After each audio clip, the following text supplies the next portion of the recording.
Bismillahirrahmanirrahim. Assalamualaikum warahmatullahi wabarakatuh. Baik, dengan saya dosen ilmu komunikasi dan jurnalistik. Nah, ini terbatas materinya untuk mahasiswa STI Al-Musdariyah. Kemarin aku sudah membagikan silabus ya tentang tata cara, kemudian penilaian, tugas, absensi, dan mata kuliah yang akan kita dalami di semester ini. Nah, baik, diantaranya mengenai tugas wajib mengikuti webinar yang nanti akan diselenggarakan oleh dosen ya, oleh Ibu, dan wajib diikuti oleh seluruh mahasiswa. Sebab merupakan salah satu pemenuhan tugas. Jadi kalau kalian belum mengetahui, nilai tugas itu bobotnya di antara 30% di antara keseluruhan nilai yang nanti akan diakumulasikan gitu ya. Jadi lumayan berlipat untuk penambahan kredit nilai di akhir nanti. Baik, di pertemuan kedua ini Ibu akan membahas mengenai komunikasi antar manusia dan sejarah studi komunikasi. Kenapa sejarah itu penting? Karena dalam sejarah itu biasanya kita akan mengetahui konsep-konsep dasar suatu ilmu. Gitu. Meskipun misalnya komunikasi itu serumpun dengan ilmu-ilmu sosial, tetapi pasti akan ada yang membedakan antara satu disiplin ilmu dengan ilmu yang lainnya, meskipun satu rumpun. Misalnya ada sejarah, bahasa, komunikasi, kebudayaan, satu rumpun, tetapi pasti di antaranya itu ada satu nilai yang membedakan satu disiplin ilmu dengan ilmu lainnya. Dan di antaranya di mana kita bisa mengetahui perbedaan itu, yaitu melalui sejarah berkembangnya studi tersebut. Nah, jadi nanti pada pertemuan materi-materi berikutnya biasanya Ibu pasti di awal itu akan membahas tentang sejarahnya agar bisa diketahui kenapa kos ini A, ini B. Itu pasti ada akar. Nah, baik. Dalam kajian pertama ini Ibu akan membahas mengenai pengertian komunikasi dari beberapa tokoh ya. Yang tokoh diambil di sini yaitu tokoh-tokoh ilmu bahasa. Karena komunikasi itu sangat erat kaitannya dengan ilmu bahasa. Nah, nanti akan kita lihat keterkaitannya itu di mana. Pengertian komunikasi yaitu dalam bahasa Latin itu artinya berbagi. Komunikasi juga dapat dimaknai sebagai bentuk tindakan seseorang atau kelompok yang memiliki pemahaman yang sama terkait simbol, tanda, dan semiotika. Nah, ketiga hal itu merupakan salah satu kajian dalam ilmu bahasa. Nah, menurut seorang profesor di Cambridge University, seorang linguis David Crystal mengungkapkan bahwa salah satu sistem dalam cara berkomunikasi adalah melalui bahasa. Nah, gitu. Jadi salah satu sistem. Jadi cara berkomunikasi itu bukan hanya melalui bahasa saja, tetapi banyak ragamnya. Nah, tetapi bahasa juga menjadi salah satu unsur yang penting dalam tata cara berkomunikasi menurut David Crystal. Berikutnya, Chomsky mengungkapkan pemikiran John Locke ya, berdasarkan dari pemikiran Putnam, gitu ya. Diungkapkan bahwa menurut Chomsky kemampuan manusia khususnya verbal atau wicara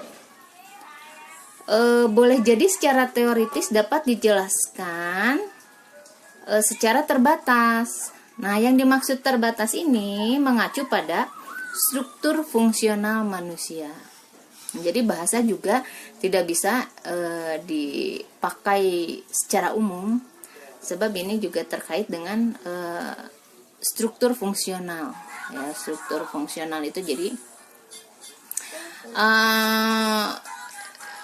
jika tata cara berbahasa dalam organisasi politik itu pasti berbeda dengan tata cara organisasi di pendidikan, gitu ya. Tata cara berkomunikasi komunitas alam dengan tata cara berkomunikasi antara komunitas keagamaan.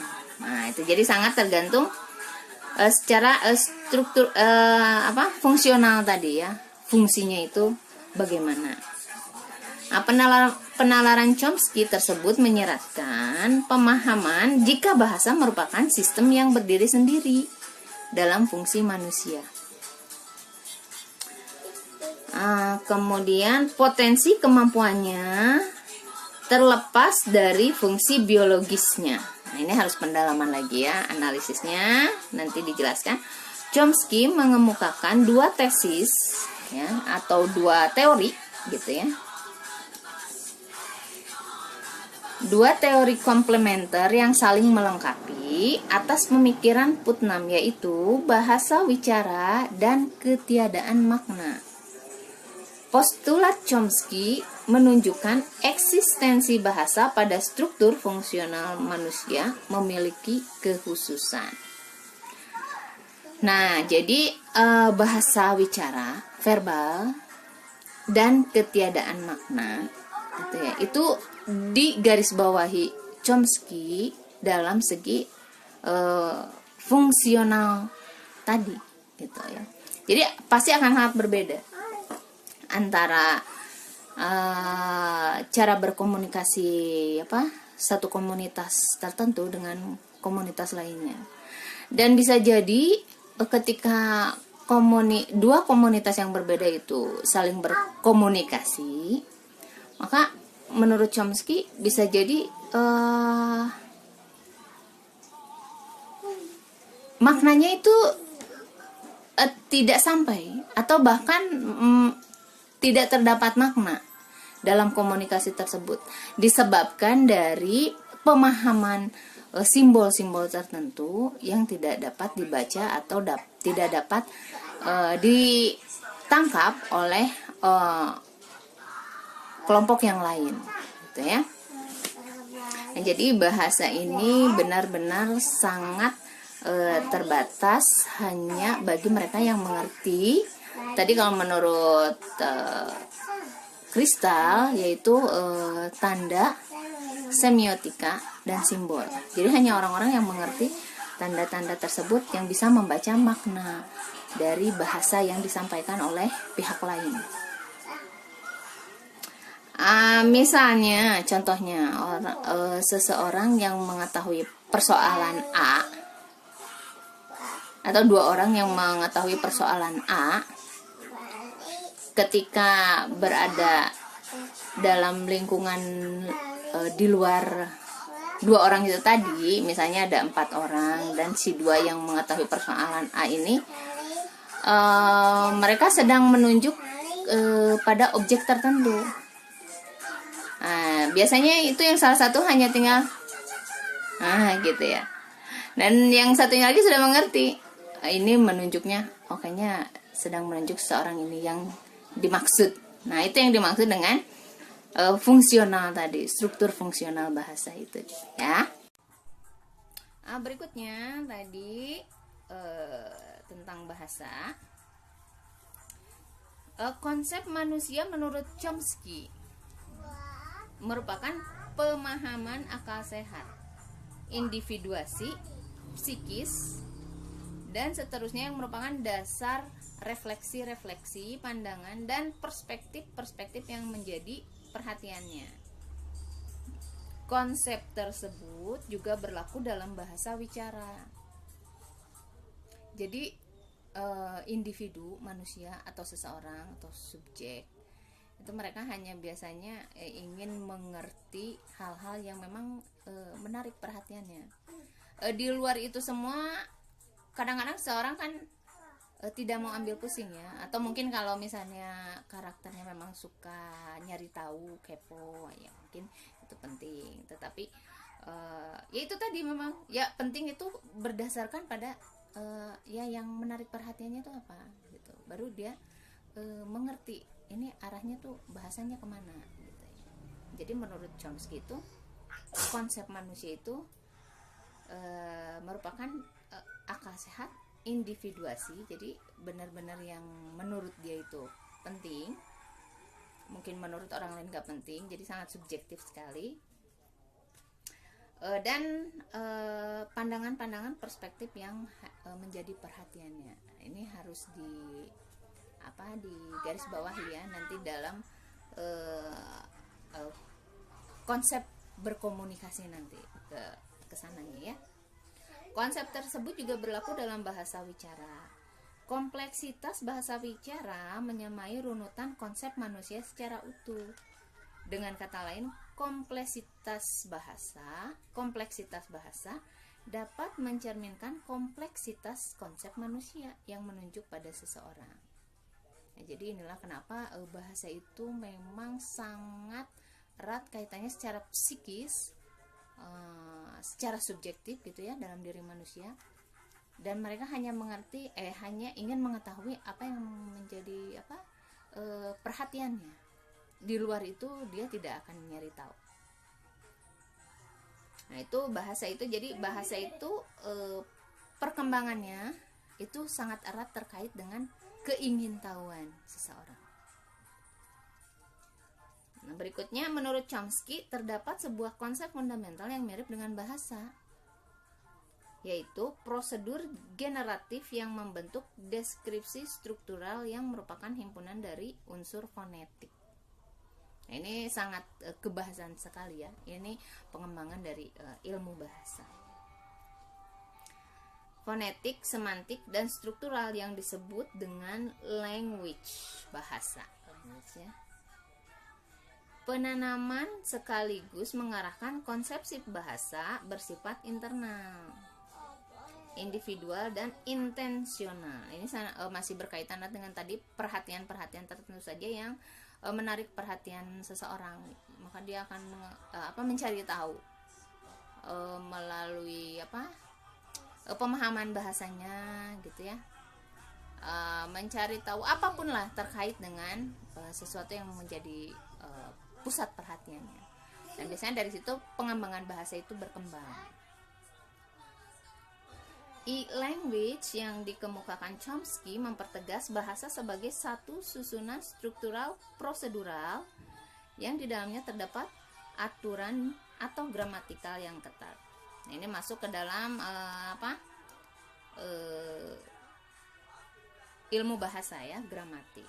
Definisi tersebut juga menunjukkan empirisme bahasa, pengalaman bahasa, sangatlah lekat pada konstruksi e-language pada seseorang. Nah, jadi pengalaman berbahasa sangat berpengaruh.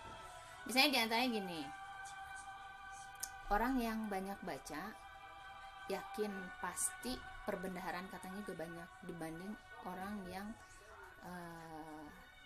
tidak begitu suka membaca gitu. Pasti itu ya. Nah, cobalah dirasakan sendiri. Masih tentang penjelasan bahasa ya. Penelitian Chomsky dilakukan pada Peter and Juan menunjukkan hasil kemampuan bahasa sangatlah tergantung pada otak untuk mendapatkan tafsiran yang baik, tafsiran yang baik, di mana hal tersebut berkaitan dengan faktor genetis. Jadi Chomsky melihat kemampuan berbahasa itu sangat erat kaitannya dalam wilayah kognitif, dan kognitif itu juga erat kaitannya dengan faktor genetis ya, menurut Chomsky. Padahal kalau di kita kan biasanya dimaknai kalau tidak bisa belajar gitu ya. Jadi tidak ada kaitannya dengan genetis ya. Jadi semua hal bisa dipelajari, insya Allah. Nah, kemudian dijelaskan genetis ini apa karena menurut Chomsky. Genetis dalam pemahaman Chomsky mengacu pada pengalaman yang terbentuk. Jadi berdasarkan pengalaman genetis itu ya. Ternyata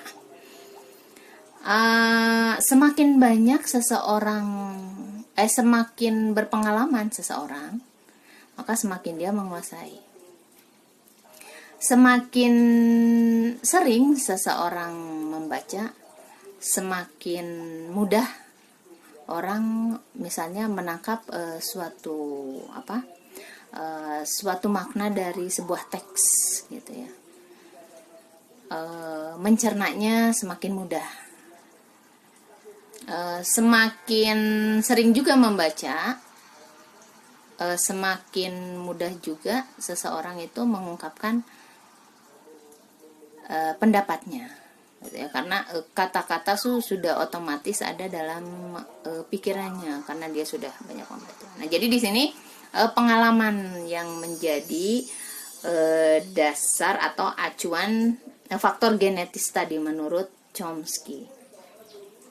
Penelitian tersebut menyampaikan pada tesis atau kesimpulan Chomsky berikutnya bahwa kondisi awal menentukan sistem komputasi bahasa secara unik yang sangat menentukan komponen kemampuan berbahasa seseorang serta elemen gramatikal yang dikuasai. Jadi itu mah otomatis ya katanya ya. Semakin berpengalaman dalam sesuatu ya semakin orang menguasai hal tersebut. Jadi bahasa itu menurut Chomsky itu sangat berkaitan erat dengan pengalaman-pengalaman seseorang. Kemudian pembentukan dan kemampuan bahasa juga tergantung pada kemampuan otak yang dielaborasi oleh pengalaman individu. Bahasa merupakan titik temu antara manusia secara fisikal dan abstraksi pengalaman non-fisikal. Nah, jadi melalui bahasa inilah menurut Chomsky manusia itu bisa saling bertemu dan berdialektis satu dengan yang lain gitu ya. Dalam ruang fisik secara langsung maupun dalam ruang-ruang ide gitu ya, dalam ruang-ruang non fisik.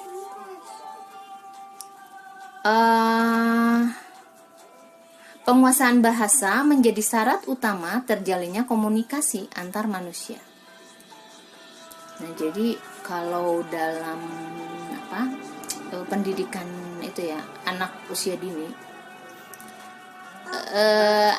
anak itu tidak baik dijauhkan dari lingkungan sosial. Anak itu harus dilibatkan dalam lingkungan sosial. Agar apa diantaranya? Agar mendapatkan pengalaman itu tadi, berbahasa, memaknai sesuatu gitu ya dalam pergaulannya. Dia bisa menaksir gestur-gestur orang-orang gitu, hingga menjadi pengetahuan individu terhadap anak tersebut. Nah, oleh sebab itu pengalaman berkomunikasi itu menjadi sangat tergantung pada pengalaman seseorang dalam menjalani kehidupannya. Orang yang jarang bergaul mungkin akan sulit berkomunikasi seperti itu ya. Nah, jadi ini juga dikemukakan dalam penelitian Chomsky ya. Penelitian itu bukan ngarang ya, itu berdasarkan dari terdapat source reviewer atau pengirim dan penerima gitu ya. Interpersonal competence yaitu mengetahui dan menyesuaikan komunikasi secara konteks. Encoding, decoding merupakan sistem produksi pesan dan decoding tindakan memahami pesan. Message yaitu sinyal, pesan melalui indera manusia. Pesan feedback yaitu merupakan reaksi pesan. Pesan feed forward yaitu seperti pesan pembuka sebelum menyampaikan pesan pokok. Channel merupakan medium yang menghubungkan source and receiver ya, penerima. Noise merupakan hal-hal yang mengganggu komunikasi. Konteks yaitu lingkungan atau situasi yang mempengaruhi isi pesan. Ethics, meski tidak terdapat dalam diagram elemen komunikasi, namun menjadi elemen yang dipertimbangkan.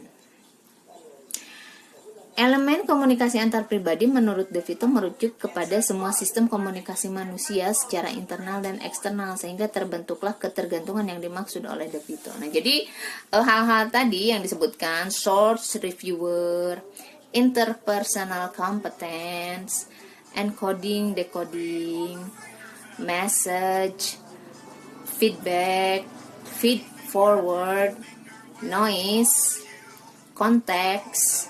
Nah, itu merupakan, dan ethics merupakan elemen komunikasi. Jadi komunikasi itu bisa terlaksana, terjadi di antaranya itu karena terdapat elemen-elemen itu tadi, ya. Menurut De Vito, seorang psikolog.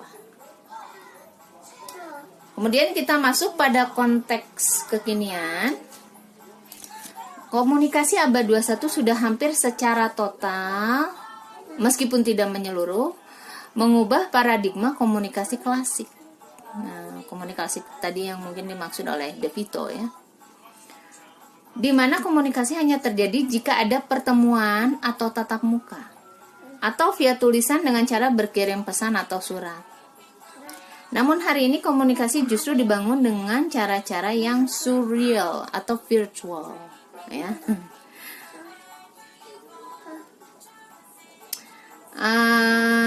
Kemajuan ilmu pengetahuan dalam bentuk teknologi menggeser berbagai teori sosial baku, khususnya teori-teori komunikasi klasik yang menyatakan komunikasi terjadi dalam ruang-ruang konkret antar manusia. Perubahan komunikasi hanya terjadi di tataran konkret, sedangkan hakikat komunikasi itu sendiri tidaklah berubah. Ya, baik. Jadi hanya dalam konteks teknis saja tata cara komunikasi itu berubah. Mungkin bukan berubah, ya, tapi bergeser gitu, ya. Masih ada yang melakukan tatap muka berkomunikasi, tapi apalagi sekarang di era 4.0 dan keadaannya masih pandemi, ya, kita kan berkomunikasi juga tidak bisa secara langsung, ya, melalui media sosial, melalui pesan-pesan singkat, video, voice, gitu, ya. Nah, jadi tata cara komunikasi klasik itu sekarang sudah mulai ditinggalkan, karena orang itu karena situasional dan kondisi mengharuskan masuk ke dalam satu era baru dalam cara berkomunikasi.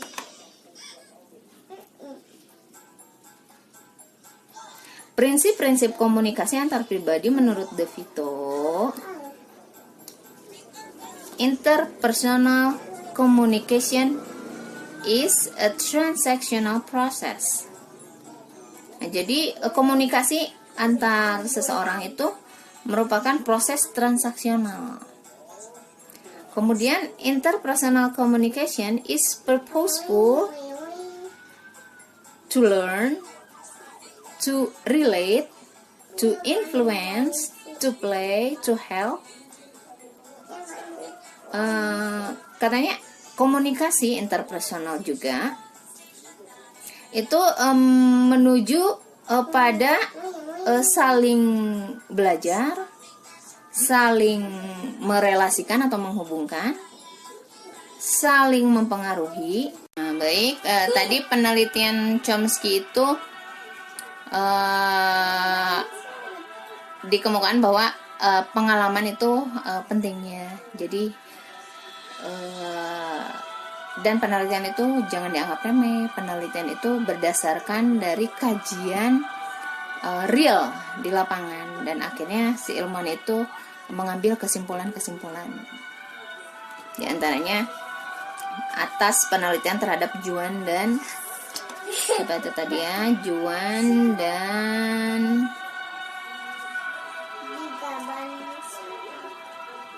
temannya Peter dan Juan. Berikutnya,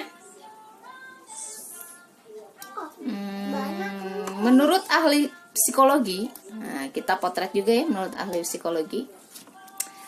De Vito dalam tulisannya yang berjudul The Interpersonal Communication menuliskan, alasan mempelajari komunikasi antar manusia sedikitnya mencakup dua hal yang sangat penting, yaitu personal dan social success, di mana kesuksesan pribadi sangat dipengaruhi oleh keefektifan seseorang sebagai seorang komunikator, gitu ya.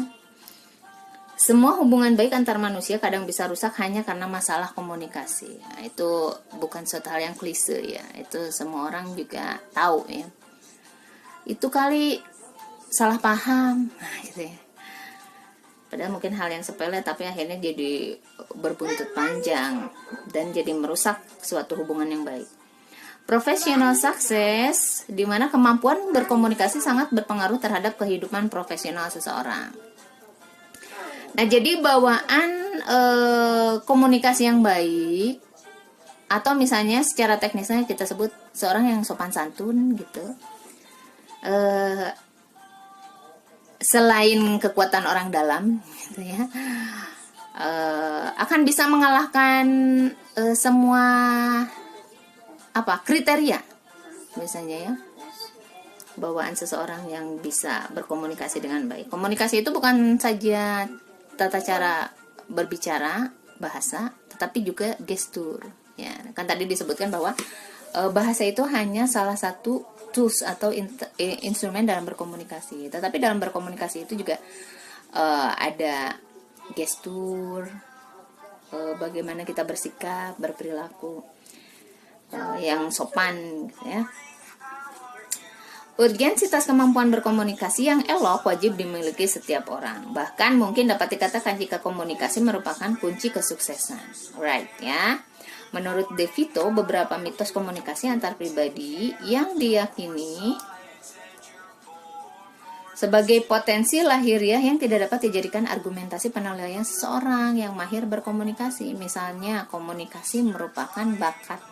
Nah, ini menurut De Vito itu kemampuan komunikasi itu lahiriah, alami menurut De Vito itu ya. Tetapi everything can be learned ya, semua hal itu bisa dipelajari.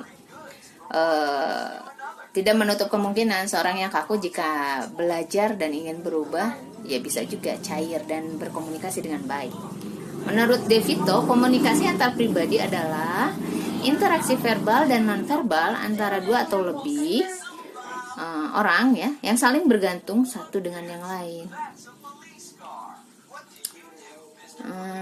Kemudian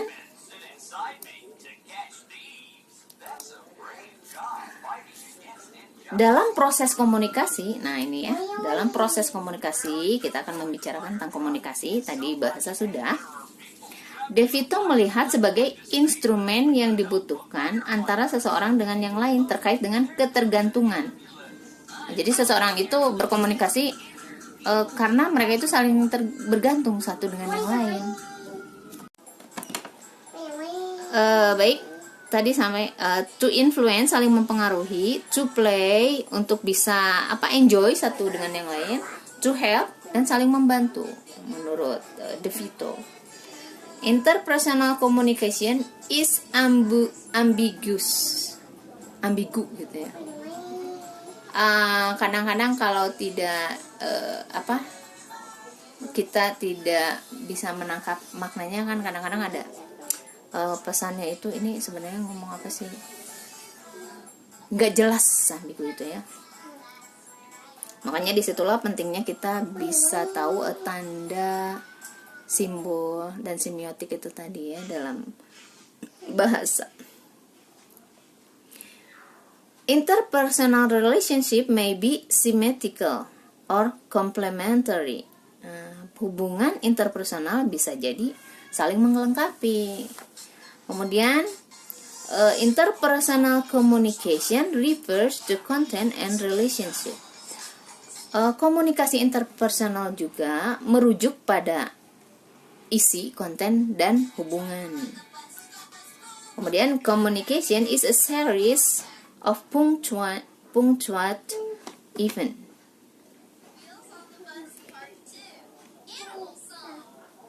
Interpersonal communication is inventable, irrefutable, irreversible, and unrepeatable. Komunikasi sangat tergantung dari keelokan berbahasa yang dipadankan dengan kelihayan seseorang dalam melihat sebuah konteks atau situasi ketika berkomunikasi. Ilmu bahasa maupun komunikasi sangatlah bergantung pada ilmu psikologi, di mana keduanya dituntut memiliki ketajaman psikologis dalam menangkap makna bahasa dan makna pesan yang disampaikan agar komunikasi berjalan dengan tepat. Nah, itulah konsep dasar dalam sejarah studi komunikasi dan komunikasi antar manusia. Jadi tadi poinnya 1, yaitu penguasaan ilmu bahasa, yang di dalamnya itu ada diantaranya pemahaman tanda, simbol, dan semiotik. Ya, jadi semua tanda-tanda bahasa. Dan komunikasi itu tidak terbatas pada bahasa juga. Ada bahasa isyarat misalnya gitu ya, bahasa nonverbal, kemudian bahasa juga bisa jadi hanya bisa dimengerti oleh pihak-pihak tertentu saja atau komunitas-komunitas tertentu saja. Kalau kita memakai bahasa secara umum dengan bahasa-bahasa yang lebih sederhana, dan misalnya konteksnya ya itu tadi lebih general, nah mungkin semua orang bisa mengerti apa yang kita sampaikan. Tetapi ketika misalnya komunitas agama dan komunitas pencinta alam atau pencinta hewan, mungkin komunikasinya ada hal-hal yang tidak bisa ditangkap atau dimaknai secara utuh gitu antara. Nah, itulah yang dimaksud dengan struktur fungsionalitasnya itu tadi gitu ya. Nah, baik. Itu pertemuan kedua kita ya. Nanti kita lanjut lagi di perkuliahan berikutnya. Wassalamualaikum warahmatullahi wabarakatuh.